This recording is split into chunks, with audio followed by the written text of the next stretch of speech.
श्री गणेश। गणेश उत्पत्ति का आख्यान। पार्वती का अपने पुत्र गणेश को अपने द्वार पर नियुक्त करना। शिव और गणेश का वार्तालाप। सूची बोले, तारक के शत्रु कुम्हार के अद्भुत तथा उत्तम चरित्र को सुनकर प्रसन्न हुए नारद जी ने ब्रह्मा जी से प्रीतिपूर्वक पूछा। नारद जी बोले, देव देव, हे प्रजानाथ, हे शिवा ज्ञान निधि, मैंने आपसे कार्तिकेय का अमृत से भी उत्तम चरित्र सुना। अब मैं गणेश जी का उत्तम चरित्र सुनना चाहता हूँ। उनका जन्म एवं चरित्र अत्यंत दिव्य एवं सभी मंगलों का भी मंगल करने वाला है। सूत जी बोले, उन महामुनि नारद का यह वचन सुनकर ब्रह्मा जी प्रसन्नचित्त हो गए और शिव जी का स्मरण करते हुए कहने लगे। ब्रह्मा जी बोले, कल्प के भेद से गणेश जी का जन्म ब्रह्मा जी से भी पहले कहा गया है और एक समय शनि की दृष्टि पड़ने से उनका सिर कट गया और उस पर हाथी का सिर जोड़ दिया गया। अब मैं श्वेत कल्प में जिस प्रकार गणेश जी का जन्म हुआ था उसे कह रहा हूँ। मुझसे कृपालु शंकर जी के द्वारा उनका सिर छेदन किया गया था और है मुने, शंकर जी सृष्टि करता है और इस विषय में संदेह नहीं करना चाहिए कि वे सबके स्वामी हैं। वे शिव सगुण होते हुए भी निर्गुण हैं और है मुनि श्रेष्ठ, उनकी लीला से ही इस विश्व का सृजन, पालन तथा संहार होता है। अब आदर पूर्वक प्रस्तुत चरित्र सुनिए। शिव जी के विवाह के उपरांत कैलाश चले जाने पर कुछ समय के बाद गणेश जी का जन्म हुआ और किसी समय पार्वती की सखियां जया तथा विजया पार्वती के साथ मिलकर विचार करने लगी। शिव जी की आज्ञा में रहने वाले नंदी, भृंगी आदि अनेक और असंख्य प्रथम गण हैं। यद्यपि वे हमारे भी गण हैं, फिर भी शंकर की आज्ञा का पालन करने वाले वे सभी द्वार पर स्थित रहते हैं और स्वतंत्र रूप से हमारा कोई भी गण नहीं है। और यद्यपि वे सब हमारे भी हैं, किंतु हमारा मन उनसे नहीं मिलता है। इसीलिए हे अनघे, हमारा भी कोई स्वतंत्र गण होना चाहिए। अतः आप ऐसे एक गण की रचना कीजिए। ब्रह्मा जी बोले, जब सखियों ने यह उत्तम वचन पार्वती से कहा तब उन्होंने उसमें अपना हित मान लिया और वे वैसा करने का प्रयत्न करने लगी। इसके बाद किसी समय जब पार्वती जी स्नान कर रही थी और उसी समय द्वार पर बैठे नंदी को डांटकर शंकर जी भीतर चले आए। शिव जी को असमय में आता हुआ देखकर स्नान करती हुई वे सुंदर जगदम्बा लज्जित होकर उठ गई और उस समय अत्यंत कौतुक से युक्त पार्वती को सखियों के द्वारा कहा गया वह वचन अत्यंत हितकारी तथा सुखदायक प्रतीत हुआ। और इसके बाद कुछ समय बीतने पर माया परमेश्वरी पार्वती ने मन में विचार किया कि मेरा भी कोई ऐसा सेवक होना चाहिए जो श्रेष्ठ हो तथा योग्य हो और मेरी आज्ञा के बिना रेखा मात्र भी इधर से उधर विचलित न हो।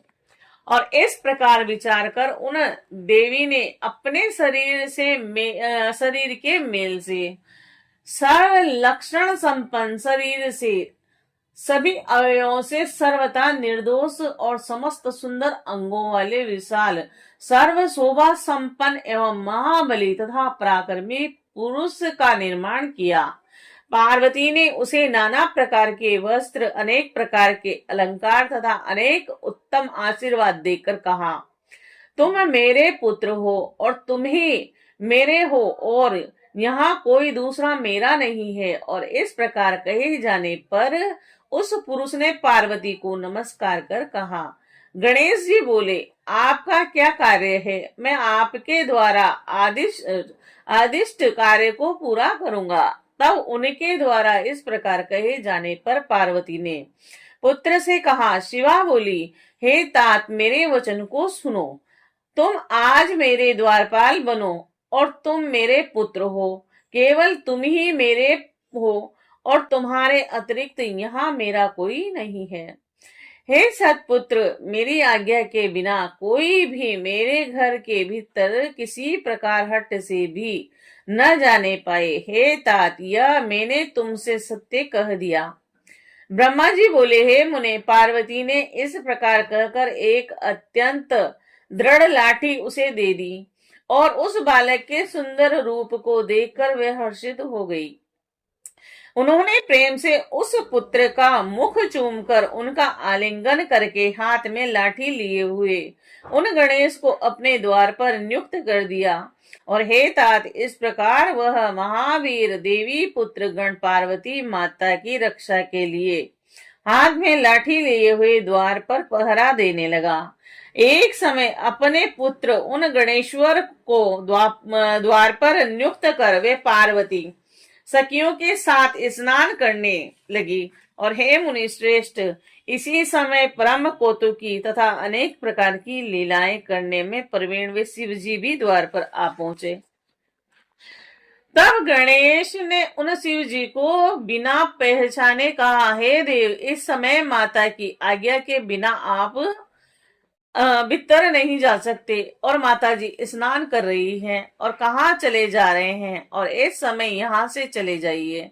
और इस प्रकार कहकर गणेश जी ने उन्हें रोकने के लिए अपनी लाठी उठा ली और उसे देखकर शिव जी बोले कि हे मूर्ख, तुम किसे मना कर रहे हो? हे दुर्बुद्धि, तुम मुझे नहीं जानते, मैं शिव हूँ, कोई दूसरा नहीं। इस पर गणेश जी ने लाठी से शिव जी पर प्रहार किया और तब बहुत लीला करने वाले शिव जी ने कुपित होकर पुत्र से कहा। शिव जी बोले, हे बालक, तुम मूर्ख हो और तुम मुझे नहीं जानते हो। मैं पार्वती का पति शिव हूँ, और हे बालक, मैं तो अपने ही घर जा रहा हूँ, तुम मुझे मना क्यों करते हो? ब्रह्मा जी बोले कि हे प्रिय, ऐसा कह कर घर में प्रवेश करते हुए उन शंकर जी पर गणनायक गणेश ने क्रोध करते हुए पुनः डंडे से प्रहार किया।